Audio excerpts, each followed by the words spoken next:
New ইয়র্কের জ্যাকসনের থেকে আপনাদের সঙ্গে আছে আমি খালেদ মুহিদ্দিন। থাকে সেসব নিয়ে কথা বলার জন্য আজ আমাদের সঙ্গে রয়েছেন। তো বন্ধুরা, প্রীতি সালাম এবং শুভেচ্ছা নেবেন। বাংলাদেশের রাজনীতিতে অদ্ভুত একটা ব্যাপার আমি দেখি যে বাংলাদেশে ভারত বিরোধিতা বিভিন্ন রাজনৈতিক দলের একটা বড় ট্রাম্প কার্ড। তারা মুখে ভারত বিরোধিতার কথা বললেও ভারতের সামান্য আশীর্বাদ পাবার জন্য তাদের একেবারে টপ টু বটম সবাই হা করে তাকিয়ে থাকে। এই যে বাংলাদেশে এখন এত কিছু শুনছেন, বিএনপি জামাত সবাই কিন্তু ভারতের সাথে একটা সম্পর্ক স্থাপনের জন্য আপ্রাণ চেষ্টা করছে গোপনে গোপনে, কিন্তু মুখে এরা সবাই ভারত বিরোধী। এবং বাংলাদেশের রাজনীতিতে ভারতের দালাল তাহলে কে? একমাত্র শেখ হাসিনা এবং তার দল আওয়ামী লীগ। কিন্তু আমরা বারবার বাস্তবে দেখি যে ভারতের চোখের দিকে তাকিয়ে চোখ রেখে যদি কেউ কথা বলতে পারে সেটি হলো বর্তমানে শেখ হাসিনা। এবং তার আমলে ভারতের সাথে যতগুলো চুক্তি হয়েছে সব চুক্তিতে বাংলাদেশের স্বার্থ প্রাধান্য পেয়েছে। এই যে বাংলাদেশের গার্মেন্টস ভারত হয়ে ইউরোপের মার্কেটে যেত, সেই সেই ট্রানজিটটা বন্ধ করে দিয়েছে ভারত ইউনূস ক্ষমতায় আসার পরে। আমরা বছরে 2000 কোটি টাকা লস করছি, অথচ এটা পুরা বিনামূল্যে ভারতের কাছ থেকে আদায় করেছিল।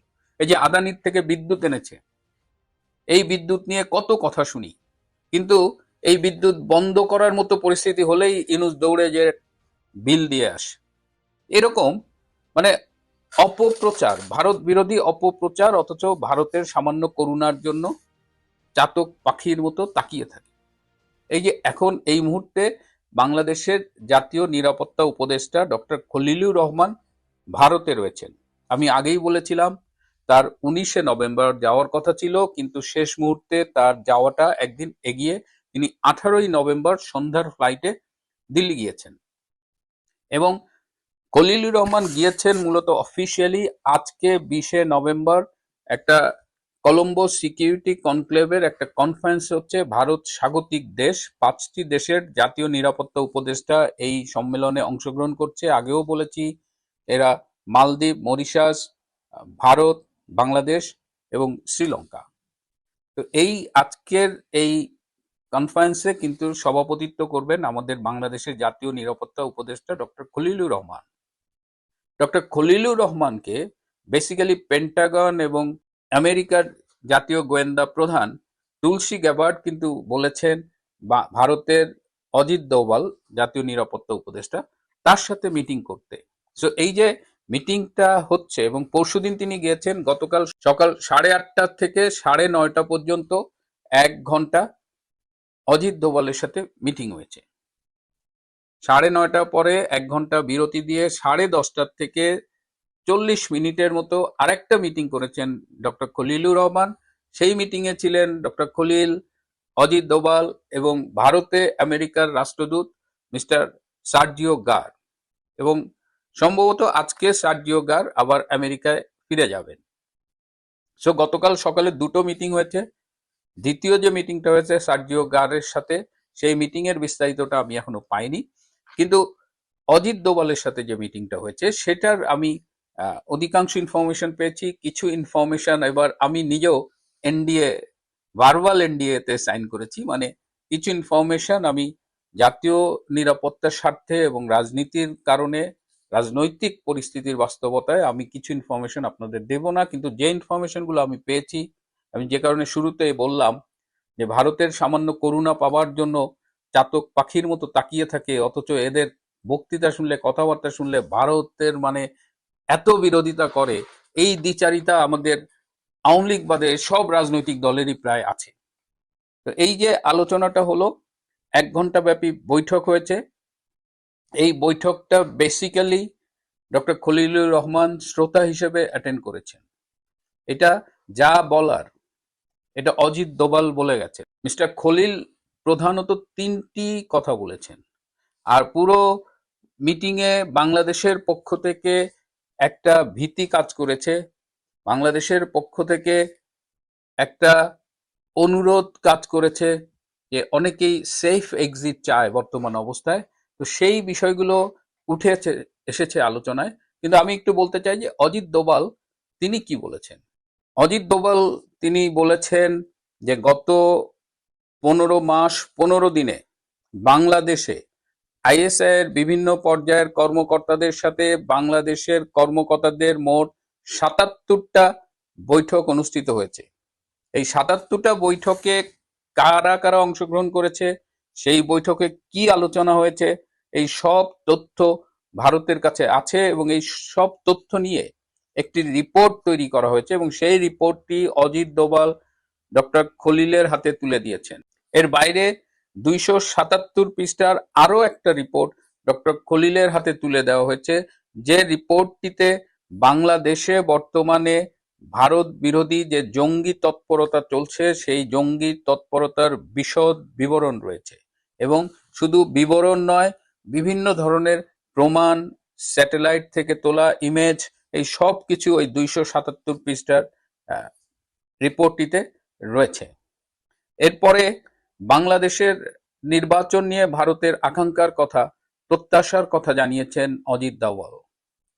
ভারত মনে করে যে বাংলাদেশে সব নিবন্ধিত রাজনৈতিক দলকে নিয়ে একটা ইনক্লুসিভ নির্বাচন অনুষ্ঠিত হওয়া প্রয়োজন।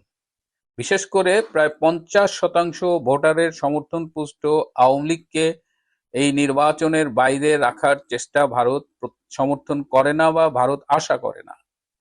আওয়ামী লীগকে নির্বাচনের বাইরে রাখার মধ্য দিয়ে এই অঞ্চলে একটি দীর্ঘ অস্থিতিশীলতার যে সৃষ্টি হবে সেটি কারো জন্যই মঙ্গল বয়ে আনবে না এবং ভারত সবঙ্গত কারণেই ইনক্লুসিভ নির্বাচন চায়। কাউকে বাদ রেখে এই অস্থিতিশীলতার পরিস্থিতির সৃষ্টি ভারতের কাছে কাম্য নয়। একজন উপদেষ্টা বা এনসিপির নেতা কেউ একজন নাকি একটা স্ট্যাটাস দিয়েছে ফেসবুকে যে ডক্টর খলিল আপনি ভারতে যাচ্ছেন, আপনি আসার সময় এই মৃত্যুদণ্ড প্রাপ্ত সো কল্ড আদালতের শেখ হাসিনাকে নিয়ে আসবেন। তো এই ব্যাপারে এই যে শেখ হাসিনাকে যে তাইজুলের আইসিটি কোর্টের একটা প্রহসনের বিচারে মৃত্যুদণ্ড দেওয়া হয়েছে সে ব্যাপারেও অজিত ডোভাল ভারতের মনোভাব জানিয়ে দিয়েছেন। তিনি খুব স্পষ্ট করে বলেছেন যে যে বিচারিক প্রক্রিয়ায় যে আদালতে শেখ হাসিনাকে মৃত্যুদণ্ড প্রদান করা হয়েছে সেই প্রক্রিয়াটি পৃথিবীর কোনো দেশের বিচারের মানদণ্ডে গ্রহণযোগ্য নয় এবং ভারত এই বিচার প্রক্রিয়ার ব্যাপারে তাদের তীব্র আপত্তি জানিয়ে রাখছে। সুতরাং খুব ক্লিয়ার করে বলে দেওয়া হয়েছে যে এই শাস্তির এই প্রক্রিয়াগত কারণে এবং এই বিচার টিচার এই টোটাল বিষয়টা ভারত মানে না। এবার খুব এক্সাইটিং একটা কথা বলেছে যে এই যে কদিন আগে দিল্লিতে যে গাড়ি বোমা বিস্ফোরণ হলো সেই বোমা বিস্ফোরণে বাংলাদেশের বর্তমান উপদেষ্টা পরিষদের ২ জন উপদেষ্টা সহ মোট ৫৫ জনের সংশ্লিষ্টতা পাওয়া গেছে। এই উপদেষ্টাদের নাম এবং এই ৫৫ জনের তালিকা পুরোটাই ডক্টর খলিলের হাতে তুলে দেওয়া হয়েছে। এর বাইরে আরো কিছু বিষয় আলোচিত হয়েছে যেগুলো আপনাদের সামনে আমি বলতে পারবো না এবং বলবো না বলে প্রতিশ্রুতিবদ্ধ। শুরুতেই বলেছিলাম যে ডক্টর খলিল ৩টি কথা বলেছেন। তার একটি হলো ভুল বুঝাবুঝি নিরসনে একসাথে কাজ করবে ঢাকা ও Delhi. Sorry, we are very very sorry. Quote, এটা কিন্তু কোট, আমি বানিয়ে বললাম না। ডক্টর খলিল অজিত ডোভালকে বলেছে এই সব নথিপত্র সবকিছু পার করে বলেছে sorry, we are very very sorry.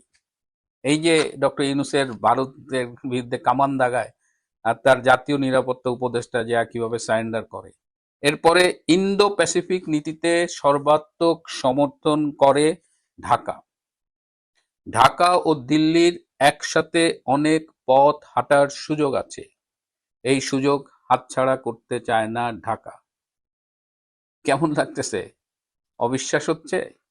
এই হলো বাংলাদেশের ভারত বিরোধী রাজনীতির তথাকথিত নেতাদের বাস্তব অবস্থান। এবং সবশেষে ডক্টর খলিল সুবিধামতো সময়ে অজিত ডোভালকে বাংলাদেশ সফরের আমন্ত্রণ জানিয়েছেন এবং সেটি অজিত ডোভাল বলেছেন সেটি তিনি বিবেচনা করে দেখবেন। এবং আজকে ডক্টর খলিল আরো ৩টি মিটিং করবেন। তার মধ্যে সকালে যে পররাষ্ট্র মন্ত্রণালয় এক্সটার্নাল অ্যাফেয়ার্স তার পলিটিক্যাল উইং এর কর্মকর্তাদের সাথে তিনি একটি মিটিং করবেন। এই পর্বটি যখন করছি তখন আপনাদের আরো একটি ইনফরমেশন দিয়ে দিই যে ভারতের উপরে যে মার্কিন ট্যারিফ আরোপ করেছিল কত 50% না কত, এই যে ট্রেড ডিল হবে এখন, এই ট্রেড ডিলে ভারতের ট্যারিফের পরিমাণ হবে 9.85%, 10%-এর কম, এবং $93 মিলিয়ন আরেকটা বাণিজ্য চুক্তি সম্প্রতি সই করলো ভারত আমেরিকার সাথে। ভারত আমেরিকার সম্পর্কটা আবার মাঝখানে একটু টান থাকলেও এখন আবার নতুন করে অন্য মাত্রায় যাচ্ছে। প্রিয় বন্ধুরা, আজ এ পর্যন্তই। ভালো থাকবেন, সুস্থ থাকবেন, তার চেয়েও জরুরি হলো নিরাপদে। আশা করি বিষয়টি বুঝতে পেরেছেন।